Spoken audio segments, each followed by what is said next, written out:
Hi, Dr. Ronnie here, and I felt inclined to share a little bit about myself. I wish I had my ring light. I don't know where I put it, and it would really come in handy right now. But, anyways, where to begin? Where to begin? What I want to talk about is resilience and knowing that you can get through anything. Our mind wants us to think that we get stuck and we have to stay stuck, fall into a depression and remain there. But the truth of the matter is you don't. You don't have to stay there. You can decide if you want to continue or if you don't. It always comes down to you and your choice and your willpower to continue to move forward. Because if you're still breathing every morning, you have a purpose. And it means you have to continue. It doesn't matter how you continue, but you just have to keep continuing. And I say this because I'm someone who has aspired to do great things. And in my mind at the time, I did those great things because it was what I thought was the best thing for me. But when the doors didn't open, and I'll share it in a second what I'm talking about, when the doors didn't open in that direction, it really hit hard because now it's, what do I do with my life? And you're in this depressed state, crying, wondering what's to come next. But the fact of the matter is you have to keep chugging. You have to keep going because there is something brighter on the other side of it. So for my own personal life, what I'm talking about is one of the things in my life is that I went to medical school. I went to the Caribbean, and when you go to the Caribbean, it's usually just the first 2 years of medical school that are done on the island. It's mostly just the bookwork, and afterwards you take your USMLE Step 1, which is your United States licensure exam Step 1. There's 3 steps. And after the island, I came home and studied for that Step 1, passed it, and then started clinical rotations in Chicago. Clinical rotations is another 2 years, so that's what the 4 years of medical school are. And once you finish that, and while you're in it, you actually take Step 2. Step 2 is 2 parts. There's a practical exam, passed with flying colors, and there's multiple choice. Again, passed on the first try. Probably not the best scores, but I passed. And I graduated medical school. This was 2014. April 2014, I graduated medical school. I earned my MD. Everyone who graduates medical school gets an MD. So that has nothing to do with specialty or residency or anything like that. You graduate medical school, you get an MD, okay? For some reason, a lot of people don't understand this, so I want to clarify that. Towards the end of medical school, you start applying for residency. Now, residency applications only happen once a year when you apply to the match, as most people know what it's called. Medical students know what it's called. Most people, general public, do not know what it's called. But you can only apply once a year. Okay, you apply in September, and you hope and pray that residency programs that you applied for example, pediatrics, family medicine, internal medicine, surgery, whatever. You apply to the specific residency you want to get in September. You hope and pray that these programs call you for an interview. Now, these programs are getting thousands of applications, like thousands, because there's so many people graduating medical school. Now, their programs may only have 2 spots, 3 spots for first year residents, 30 depending on the size of the program, maybe 100, again depending on the size of the program. But they're getting thousands of applications, and they have to weed through thousands of applications to interview hundreds of applications. And so if you don't get an interview in the period of between like October when you apply, September when you apply, and up until like mid to late January, if you don't get any interviews, you're not going to match, because no one's seen you, no one's interviewed you to pick you. Now, for me, on the second time I applied, I believe, I got one interview in January. And in my interview, I talked about what kind of medicine I want to go into. I talked about integrative medicine.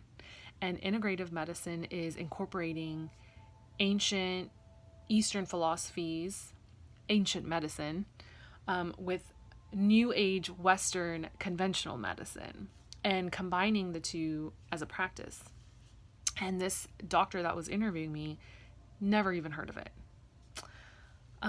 So anyways, moving forward. Now that I've interviewed, right? So this is everyone. You interview, and in February, you rank programs. So if you interviewed, say 3 places, you rank those 3 places in the order of your preference. And in turn, those 3 programs rank you in order of their preference. So now these rankings go into an algorithm, and this algorithm spits out a match in March. So in March, if you know anyone who's been a doctor or medical student in your life, March, there's a week called Match Week. And that Monday of Match Week, you get an email that either says, congratulations, you matched, and more information will be to come. Or, unfortunately, you didn't match, but you can now start the scramble process. And they're trying to get away from the word scramble, but that's basically what it is. So if you got the email that says, unfortunately, you didn't match, you're scrambling now to try and apply to programs that may have some openings. And again, we're going here like hundreds of applications applying to these, maybe a few spots here and there in the country. By Friday, people that did match find out where they matched and where they'll be going, and they start residency in July.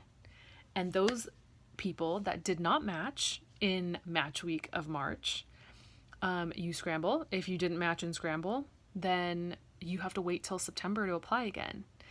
And you have to pay accordingly. So depending on how many places you apply to in September, you're throwing out a lot of dough. And if you're doing it for more than 1 year, 3 times for me, that adds up, right? Hello, credit debt. But anyways, yeah, so I don't know what got me on this tangent, but basically I applied 3 times. Oh, that I was talking about where I was and what I was doing. And a little story on how the matching process works for those that don't know. So now I've applied 3 times, have an MD, and I don't know what to do with my life. I moved back to Sacramento, living with mom and dad. I feel like there's just pressure on me because they're constantly trying to tell me what I should or shouldn't do, even though they don't know themselves what I'm feeling inside. Ooh, because no one does. No one is ever going to know what you're feeling inside of you. Only you know that. Okay? No one can read your mind. No one can feel your emotions. Only you feel that. Only you think what you're thinking. And it's okay. And if you need help, seek for that help. Now, for me, in that time, I stayed at home and I dealt with it. My outlet was working out, even though I was still eating like crap. I was eating like crap, but my excuse was I work out hard, which is why I can eat this way. And that's the only thing that kept my endorphins up and me from staying in that depression. Also, my brother's wedding was going to be coming up, and I needed to be here to help out with that stuff. So, fast forward, graduate April 2014. Brother gets married March 2015. I'm still trying to figure out what I want to do with my life. I even start doing paperwork to apply for residency in the Navy. And little did I know that process means I have to match outside in the thing that I already tried for before I can actually match in the military. Anyways, long story short, I went to go visit my brother and his wife in Santa Rosa, and I was having a heart-to-heart conversation with my sister-in-law. I love her, Megan. And she offered to let me move in with them until I figure stuff out, because she understood that I felt like there was pressure here at home and I needed to just kind of be away from mom and dad. I love them dearly. I'm blessed. I have amazing parents. But at that time in my life, that pressure was me putting it on myself. It wasn't them putting it on me. It was me putting it on myself and me feeling like a disappointment to them. So, come October 2015, well, the weekend before October starts, and I move into Santa Rosa with my brother and his wife. And it's interesting, the timing was perfect because the same weekend I moved there, that next week my brother was starting to commute down to Fremont because he had a job there. So Megan would have been by herself majority of the week had I not moved in. Now, granted, I was working graveyards. Oh, here's the funny part. So I have an MD, and it's a humbling moment. The first job that hired me after graduating medical school was 24-hour fitness in Santa Rosa, and I was working front desk for $9 an hour with an MD and the graveyard shift at that. They never hired a woman to work the graveyard shift, and I got it because it was the only shift that was 8 hours. So started working there, started working out again, focusing on me, and applied for a second job, again a graveyard shift at an assisted living facility. So I bumped up to $12.50 an hour. Hey.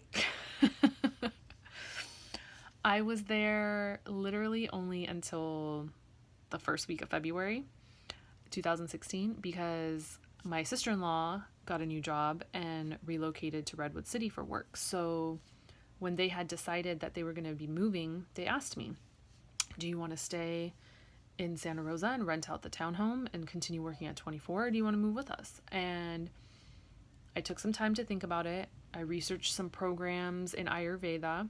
That's going to be another story and how I came about that. Because the universe always places people in your path for you to get certain messages. But anyways, so I decided I was going to move with them because there were more Ayurveda programs down that way, more research opportunities that way, because I didn't know what I wanted to do with my education, my life, and what I'd learned up until that point. And so here I am now, moving down. I interviewed at Crunch in Redwood City for a personal trainer position. And I also had interviewed at 24 Hour Fitness in Santa Rosa for a personal trainer position. Wasn't feeling the vibe. And so when I interviewed at Crunch, it just felt right. The vibe was good. The energy was good, and I liked it. So I said yes to Crunch, and I moved with my brother and his wife down to San Jose. That way Devin could drive up to Fremont, and me and her could drive up to Redwood City. So South Bay, we could each go in opposite directions. So grateful for my experience at Crunch. I met amazing personal trainers. For someone whose first time doing personal training, even though I was already into fitness, I learned so much from them. Correct form, staying focused on my goals, and just building some genuine friendships. Really genuine friendships. And I was now making more than $20 an hour. So almost $30 an hour, depending on the package, and earning commission. Now, this, slowly going up, right? So you can't ever give up on yourself because there's always more good to come. And I was there 11 months. Yeah. And it just felt right to go independent. We heard some news about that gym, and it was just time. It felt right. So found a private gym in Redwood City, because at this point I had built a solid clientele, and went and met with the owner, with one of my coworkers, and again, the vibe felt good. The energy felt good. It was like the right place to be. And went independent. So now I was an entrepreneur. And now my clients who were paying me, I was only getting a fraction of what they paid at the gym. Now I was getting the full amount, which was $100 an hour. So I went literally from making $9 an hour when I didn't know what to do with my life, a humbling moment, to literally less than 2 years later, a little over a year later, making $100 an hour and doing something I enjoyed, making an impact in my clients' lives, and helping them get better. So now I was like, okay, I'm finding my purpose. I'm finding how I'm supposed to help people, and I'm finding my happy again. And that was the most important thing, was finding that happy again. And you know what? At this point, I'm just going to leave it there, because a lot happened from that point moving onward. But for now, I'm going to leave this video at that much. There's a lot of information to take in. I just realized I'm almost at 20 minutes. But that's a little history and story about where I started education-wise, and when I felt I was my lowest, and the process of it all, to where I was at that point in life. I love you. I hope you have a fabulous day. If you have questions, please feel free to email me. I will put the info down below. Please leave comments or likes. And I hate saying that stuff, but it just came out naturally. Anyways, yes, I love you. Have a beautiful day, and I promise the story will be continued.